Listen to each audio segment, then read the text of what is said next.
본문의 제목은 세겹줄은 쉽게 끊어지지 않습니다 라는 그런 제목입니다. 솔로몬 왕이 쓴 전도서지요. 이 전도서는 주전 935년경에 쓰여졌습니다.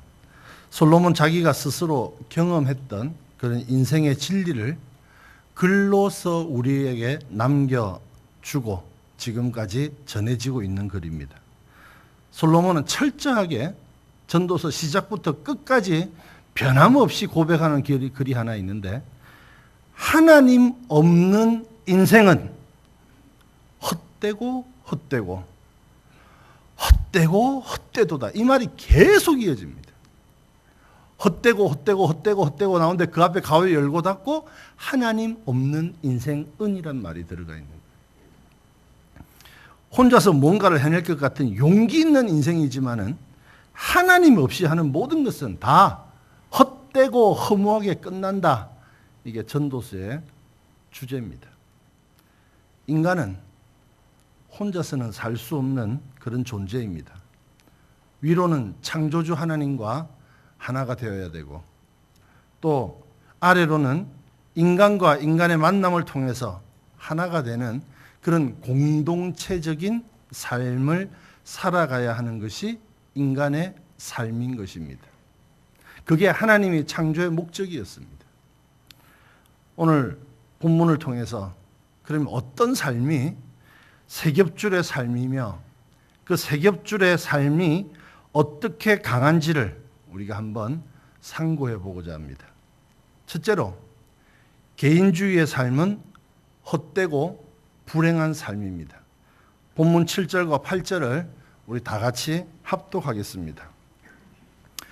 내가 또다시 해 아래에서 헛된 것을 보았도다. 어떤 사람은 아들도 없고 형제도 없이 홀로 있으나 그의 모든 수고에는 끝이 없도다.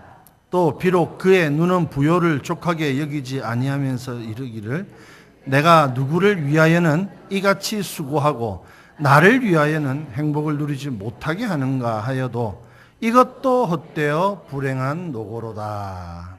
아멘. 솔로몬이 또다시 얘기합니다. 내가 또다시 해 아래서 헛된 것을 보았도다. 여태까지 하나님 없는 인생도 헛된 걸 내가 보았는데 또 한 번 내가 헛된 것을 본다. 그게 뭐냐고 하니까 오늘 본문에 이렇게 얘기합니다.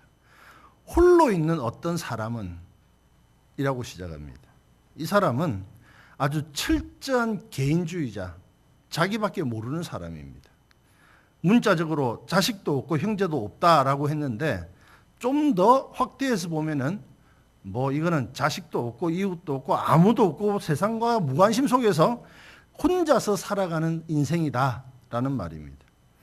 남들이 뭐라고 하든 상관없고 오직 자기는 자기밖에 모르고 돈만 벌고 혼자만 잘 살면 된다라고 하는 사람이 어떤 사람입니다. 그래서 이 사람을 대해서 말하기를 8절에서 이렇게 얘기합니다. 수고하기를 마지 아니하며 부를 눈에 족하게 여기지도 아니한다. 무슨 말인가 하면요, 이렇게 철저한 개인주의, 이기주의자는 탐욕의 노예가 되어버린다. 그래서 자기 배만 채우고 산다. 더 가지고 싶은 욕망이 철저한 개인주의, 이기주의로 빠뜨린다라는 말입니다. 욕심만 가득 차서 자식도 눈에 안 보이고 이웃도 안 보이고 아무것도 안 보이고 자기 배만 신으로 여기는 사람이라는 얘기입니다. 그런 사람이 욕심만 가득 차다 보니까 이미 모아놓은 재산에 대해서는 만족이 없습니다. 더 많이, 오직 내 인생의 목적은 더 많이 모으는 데만 있다. 그렇게 급급하면서 살아가고 있는 사람입니다. 그러면서 이렇게 또 탄식을 하죠. 내가 누구를 위하여서는 이같이 수고하고 나를 위하여서는 행복을 누리지 못하게 하는가 탄식합니다. 이 말이 무슨 말인가 하면요, 나는 가족도 없다. 이웃도 모른다. 오직 내 자신의 부를 위해서 내가 애쓰고 수고하고 고생했다. 그럼에도 불구하고 그 결과는 전혀 알지 못하는 남에게 모든 게 다 돌아가 버리는구나 라는 탄식입니다. 안타깝지 않습니까? 그러면서 마지막에 탄식하기를 이렇게 합니다. 결국 이것도 헛되어서 불행한 노고로구나. 이것도 헛돼서 결과를 보니까 불행한 노고로구나. 불행한 수고였구나. 그런 탄식으로 마무리합니다. 그 이유가 뭘까요? 왜 그렇게 죽으라고 돈만 벌고 자기만 배불리며 살았는데 결국 이런 탄식, 내가 불행한 수고만 했구나라고 탄식을 하게 될까요? 하나님을 모르기 때문입니다. 이웃도 모르고 오직 자기 자신의 배만 위해서 사는 그러한 자들이기 때문입니다. 그러한 자들의 소유를 모든 재물의 주인이신 하나님께서 순식간에 거두어 가시니까 그것도 헛되고 결과적으로 보니까 불행한 수고만 남았구나라는 탄식입니다. 누가복음 12장 13절에서 21절에 보면은 어리석은 부자의 비유가 나옵니다. 이 부자는 오직 자기만을 위해서 재물을 쌓아두었습니다. 그리고 이렇게 얘기합니다. 쌓아놓은 재물을 가지고 이제 평안히 먹고 마시고 즐거워하게 놀자! 이렇게 탄성을 지릅니다. 이제 내 목표를 채웠다는 거죠. 그런데 그 20절에 보면 하나님이 이렇게 말씀하십니다. 하나님이 이르시되 어리석은 자야, 오늘 밤에 내 영혼을 도로 찾으리니 그러면 내 준비한 것이 누구 것이 되겠느냐? 오늘 밤에 네 영혼 내가 데리고 간다. 그럼 네 재산은 누구께 될까? 아무리 자기가 쌓아놓은 그 재물이라고 할지라도 하나님께서 그 생명을 데리고 가시면은 만져볼 수도 없습니다. 누리기는커녕요 써보지도 못합니다. 그런데 그것을 깨닫지 못하고 자기만을 위해서 영원할 줄 알고 그렇게 살아가는 어리석은 자들이 있다는 거죠. 그래서 성경은 이런 사람을 두고 어리석은 자라고 진단하고 있습니다.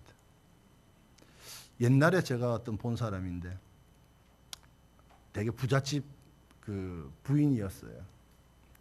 찬장에는 크리스탈 유리잔으로 다 해가지고 그어놔두고 유리그릇으로 보면서 매일 닦으면서 좋아하고, 이불장을 열면은 색동 이불 해가지고 쫙 보고 이렇게 그거 보고 누가 오면 열고, 아 우리 색동 옷, 옛날 얘기예요. 지금 요 색동 옷 안 하잖아요. 옛날에 제가 요만할 때 본 색동 이불 해가지고 우리 집에 색동 이불 이렇게 색깔별로 했어. 뭐 그리고 뭐 유리창 뭐 크리스탈이야, 이거는 뭐 파카 크리스탈 뭐. 매일 닦았습니다. 그런데 내가 그때 어릴 때 그 기억에 저 이불은 안 덮는가? 저 잔은 안 쓰는가? 근데 그분이 어느 날 갑자기 심장마비로 돌아갔어요. 그 남편이 뭐 얼마 안 기다리고 바로 재혼하더군요. 부자가 되니까. 그 색동 이불 그 그릇 두 번째 부인이 다 써요. 막. 뭐 우리 친척이었습니다. 뭐 딴 사람도 아니고. 제가 어릴 때 보았을 때, 저거 누가 쓰나 했는데 결국 주인은 따로 있더군요. 쓰는 사람이. 그거 좀 젊었을 때 쓰지. 그 비싼 거 사놓고 두 번째 마누라 다 주고. 성경은 어리석은 자라고 합니다. 혼자는 고독합니다. 절대 그곳에는 기쁨이 없습니다. 위로가 없습니다. 평안이 없습니다. 하나님께서 주신 재물을 내 것이라고 여기지 않고 하나님께서 주셨으니까 하나님 위해 씁니다. 선교를 위해서 내놓고, 하나님 나라의 어떤 일을 위해서 내가 내놓고 봉헌하고, 그리고 구제하면서 이웃을 돌보는 삶이 하나님께서 기뻐하는 삶이 아닐까요? 진정한 행복은 누리는 것보다 베푸는 곳에 더욱 넘친다고 합니다. 성도는 절대로 하나님 없는 이기주의로, 하나님 모르는 개인주의로 그렇게 살아서는 안 됩니다. 우리에게 불행을 가져다주는 불신앙적 개인주의를 철저히 배격하는 우리 성도님들이 되시기를 예수님 이름으로 축원합니다. 둘째로, 세겹절의 성도의 삶은 강하고 끊어지지 않습니다. 본문 9절에서 12절까지 다 같이 합독하겠습니다. 두 사람이 한 사람보다 나음은 그들이 수고함으로 좋은 상을 얻을 것입니다.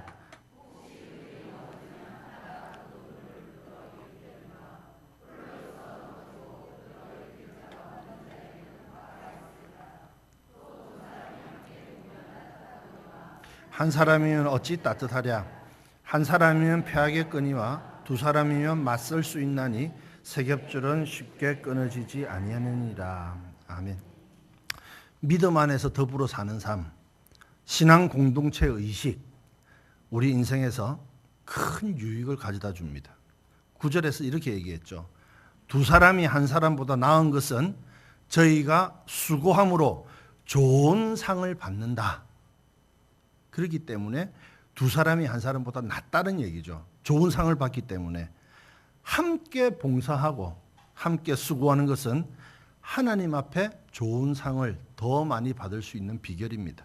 왜냐하면 한 사람이 하는 것보다 두 사람이 협력하면 더 좋은 결과를 낳을 수 있기 때문입니다. 서로 협력하는 삶, 신앙 공동체적인 삶을 사는 사람들에게 어떤 좋은 유익이 있는지 또 어떤 좋은 상을 받는지 본문에서 세 가지로 예를 들었습니다. 첫째로 10절에 보면은 두 사람 중에 한 사람이 넘어져도 그 하나가 넘어진 사람을 일으킬 수 있다라고 했습니다. 무슨 말이죠? 내가 길을 가다가 넘어졌을 때 나를 일으킬 수 있는 다른 이웃이 있다는 것은 그건 참으로 행복한 일입니다.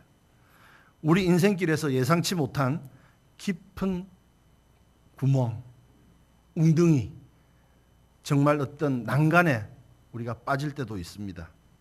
때로는 위급한 사고를 당할 수도 있고 실패의 쓴잔을 맛보며 절망에 빠질 수도 있습니다. 인간이기 때문에 그렇습니다. 그러나 이때 두 사람이라면 서로 협력하며 다시 일으켜 줄 수 있다는 말이 오늘 본문에 대한 설명이지요. 프랑스의 세잔느라고 하는 그 화가가 있었습니다. 그 작품이 아주 유명한 작품인데 우리 자화상이라는 것도 있고요. 또 카드놀이 하는 사람도 있고 아마 보시면 하고 아실 겁니다. 19세기가 낳은 후기 인상파 중에 아주 최고의 화가라고 할 수 있는 사람이었습니다. 그러나 그는 생전에 많은 사람들에게 인정을 받지 못해서 우울증에 시달렸습니다. 그리고 게다가 결벽증까지 있어가지고 여러 가지 삶의 고단이 참 많았습니다. 그는 자신이 그리는 그림이 원하는 대로 작품이 나오지 않으면 화폭채로 그냥 쓰레기통에 던져버렸습니다. 화가들은 좀 그런 특이한 점이 있잖아요. 그럴 때마다 그 세잔느라고 하는 화가의 아내는 그가 버린 그림을 주워다가 남편의 작업실 한편 구석에다가 이렇게 세워놨습니다. 세잔느는 자기가 갖다 버린 그림인 줄도 모르고 완성하지 못한 그림이구나. 다시 끌어다가 다시 그림을 그렸습니다. 그렇게 완성된 작품들이 거의 대부분이었습니다. 이렇게 해서 세잔느의 불후의 명작들이 이 세상에 나오게 되는데 이렇게 되기까지는 그 아내의 역할이 얼마나 컸는지 우리는 짐작해 볼 수 있을 것입니다. 한 사람이 낭망하고 절망에 빠졌을 때 다른 한 사람이 일으켜 줄 수 있다면 그건 너무나도 행복한 일입니다. 그런데 오늘 본문 10절에서는 이렇게 말합니다. 홀로 있어서 넘어지고 붙들어 일으킬 자가 없는 자에게는 뭐가 있다고요? 화가 있으리라. 좋은 상과는 반대되는 얘기죠. 두 사람이 있어서 좋은 상을 받는다고 했는데 혼자 있어서 넘어지고 일으킬 자가 없는 사람에게는 화가 있을 것이다. 당시에 산악지대를 행하다가 골짜기에 빠져서 누구의 도움을 받을 수도 없거나 기대할 수도 없는 그런 상황이 된다든지 아니면 길에서 넘어져서 다쳐 일어날 수 없는 그런 어두운 상태에서 어두운 밤을 맞이했을 때 그 팔레스타인의 사막의 냉기와 또 맹수의 공격에 의해서 큰 화를 당하는 경우가 종종 있었다고 합니다. 그래서 혼자 있다가 일어서지 못하면 화가 미친다는 거죠. 결국 혼자서는 살 수 없다는 얘기입니다. 믿음 안에서 서로 돕고 협력함으로 튼튼한 공동체, 우리 교회를 이루시는 성도님들 되시기 바랍니다. 둘째로 협력하는 공동체적인 삶이 주는 유익이 어떤 것이냐? 11절에서 이렇게 얘기합니다. 두 사람이 함께 누우면 따뜻하거니와 한 사람이면 어찌 따뜻하랴. 이 말씀은 두 사람의 중요성을 따뜻한 관계로 묘사하고 있습니다. 팔레스타인 지역, 사막 지역에서는 한여름에는 뜨거워서 못 간다고 합니다. 너무 뜨거워서. 근데 해만 지고 나면은 거의 영하로 떨어지는 그런 특이한 사막 기후였다고 합니다. 그래서 밤에는 매우 추웠습니다. 따라서 여행 중에 동행하던 자와 함께 밤이 오면은 꼭 붙어 누워서 그렇게 체온을 유지하는 것은 사막 여행의 상식과도 같은 지혜였다고 합니다. 이것은 서로 간의 온정의 필요성을 나타내주고 있는 말입니다. 서로의 약점을 채워주고 위로하는 사랑의 관계로 세워져야 한다라는 말입니다. 그리고 여기 함께 눕는다라는 말은 연합의 의미를 나타냅니다. 한 목적으로 하나 된 관계를 말하는 겁니다. 하나가 된다. 같이 눕는다. 마음을 합하고 연합하여 따스한 예수님의 사랑으로 하나님의 교회를 튼실히 이루어가는 그런 우리 성도님들이 되시기 바랍니다. 세 번째로 두 사람의 중요성은 승리할 수 있다라고 했습니다. 본문 13절에 보면은 한 사람이면 패하겠거니와 두 사람이면 능히 당하나니 라고 했습니다. 팔레스타인에서는 광야나 사막에 있어서 여행자들이 그것을 지날 때 강도나 도적들을 만나기 쉬웠다고 합니다. 이때 한 사람이면 어쩔 수 없이 당하지만은 두 사람이면 능히 그들과 싸워서 이길 수 있다고 했습니다. 이것은 곧 나 혼자의 삶보다는 여러 사람이 어울려서 사는 공동체적인 삶이 얼마나 인생에게 행복과 안전을 가져다 주는지를 보여주고 있는 말입니다. 사단도 혼자 똑똑한 체하고 믿음 좋은 체하는 사람을 쉽게 공략합니다. 그리고 결국 넘어지게 합니다. 성도는 혼자일 수가 없습니다. 혼자가 아닌 더불어 사는 존재로서 성도는 신앙을 지켜나가야 할 것입니다. 교회 일을 할 때 나 혼자 다 한다라고 생각하지 마십시오. 시험에 들기 쉽습니다. 사탄이 그런 사람을 쉽게 공격합니다. 우리 주위에도 많이 있었을 겁니다. 저도 많이 봤습니다. 초대교회 성도들은 함께 모이는 공동체적인 삶을 중요하게 생각했습니다. 사도행전 2장 44절에 보면은 믿는 사람이 다 함께 있어. 혼자 있었다고 안 했습니다. 다 함께 있었다고 했습니다. 46절에서는 날마다 마음을 같이하여 성전에 모이기를 힘쓰고 마음을 같이하여 다 함께 있어. 결국 솔로몬은 이렇게 결론 짓습니다. 따라합니다. 세겹줄은 쉽게 끊어지지 아니하노라. 그렇습니다. 세겹줄이란 말은 문자적으로는 세 가닥으로 꼰 밧줄을 의미합니다. 하지만 본문에서는 그 이상의 튼튼한 동아줄을 말하는 거예요. 이렇게 만들어진 세겹줄, 이 세겹줄, 삼겹줄, 세 가닥으로 꼬은 그 줄은 한 가닥의 끈과는 비교할 수 없을 정도로 결속력, 단결력, 당기는 힘이 강합니다. 또 본문에서 말하는 3이라는 숫자는 이스라엘 사람들에게 있어서 완전성을 암시하는 그런 숫자로 여겨졌습니다. 따라서 본문의 세겹줄은 성도 간의 연합, 성도 간의 단합, 성도 간의 결속의 강도가 완전하다고 할 만큼 강한 줄을 뜻하는 것입니다. 교회가 하나 되는 삶을 말하는 겁니다. 온전한 예배 생활입니다. 기도회, 구역 모임, 각 전도회 모임, 수요 전도 모임, 신방장 모임, 교구 성경 공부 등등, 그리고 세상 친구들보다 교회에서 성도들의 모임이 더 중심이 되는 그런 믿음의 생활을 말하는 겁니다. 교회와 세겹줄로 엮여야 사탄의 유혹과 시험에서 승리할 수 있게 됩니다. 내 힘만으로는 도저히 견뎌낼 수 없는 그 무엇이라고 할지라도 세겹줄이 된 교회의 힘으로 이겨낼 수 있게 되는 것입니다. 세겹줄의 신앙으로 승리하시는 우리 성도님들이 되시기 축원합니다. 사랑하는 우리 경양의 성도 여러분, 그리고 오늘 헌신하시는 25, 26, 27 여전도 회원 여러분, 한 사람보다는 두 사람이 낫습니다. 백직장도 맞들면 낫다고 하지 않습니까? 외롭지 않고 두 배의 힘을 폭발할 수 있기 때문에 두 사람이 한 사람보다 낫습니다. 그보다 세겹줄은 더 강한 힘을 발휘합니다. 왜냐하면 세겹줄은 쉽게 끊어지지 않기 때문입니다.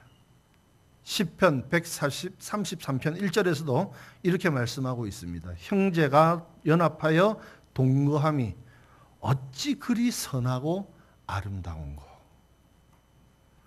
우리 인생은 홀로 살 수 없는 존재들입니다. 하나님 없는 인생은 생각할 필요조차도 없는 일입니다. 하나님 없는 인생은 헛되고 헛되며 헛된 것뿐이고 그 결과도 헛되기 때문입니다. 복잡한 세상을 살면서 정신적으로 육체적으로 누군가의 도움을 받을 수 있고 또 의지할 수 있고 기댈 수 있고 때로는 베풀 수도 있는 그것도 축복임을 믿으시기 바랍니다. 신앙생활을 하면서 이 땅을 살면서 믿음 생활을 하면서 시험이 없는 일이 어디 있겠습니까? 시험이 올 때 기도 부탁할 때가 있고 또 같이 전심으로 기도해 줄 수 있는 구역 식구들이 있다면 그 사람은 행복한 사람이죠. 그 시험이 올 때 같이 기도해 줄 수 있는 우리 동료 성가대원이 있다면 그것도 아름다운 친구입니다. 시험이 오고 힘든 일이 닥쳤을 때 같이 기도해 주고 염려해 줄 수 있는 주일학교 교사들이 같이 있다면 그건 정말 아름다운 믿음 아니겠습니까? 또 담당 교육자, 또 같이 힘쓰고 애쓰며 도와줄 수 있는 신앙의 동력자들이 있는 세겹줄의 성도, 참 행복한 성도고 강한 십자가 군병일 겁니다. 혹시 이 자리에 내 혼자 교회 다니면 조용히 구역 식구 엮이면은 나를 자꾸 귀찮게 하니까 그냥 내 혼자 조용히 교회 와서 예배드리고 조용히 가고 주일날도 조용히 와서 조용히 가고 교회에서는 그냥 나를 안 붙잡아주면 좋겠고 이런 분 계십니까? 혼자 있는 성도입니다. 어리석은 판단입니다. 하나님이 그렇게 안 만드셨습니다. 하나님이 세겹줄로 엮여서 튼튼한 십자가 군병이 되고 같이 기도하고 기도 도움을 받고 기도 도움을 베풀 수 있는 그런 믿음의 사람이 되라고 오늘 성경은 이야기하고 있는 겁니다. 우리 모두 교회의 신앙 공동체적 관계 속에서 정말 믿음의 굳건한 삼겹살에 세겹줄에 동아줄이 되시기 바랍니다. 그리고 쉽게 끊어지지 않는 그런 세겹줄들의 성도님들이 되셔서 여러분 때문에 교회가 든든히 서가는 축복이 있기를 주님의 이름으로 축원합니다.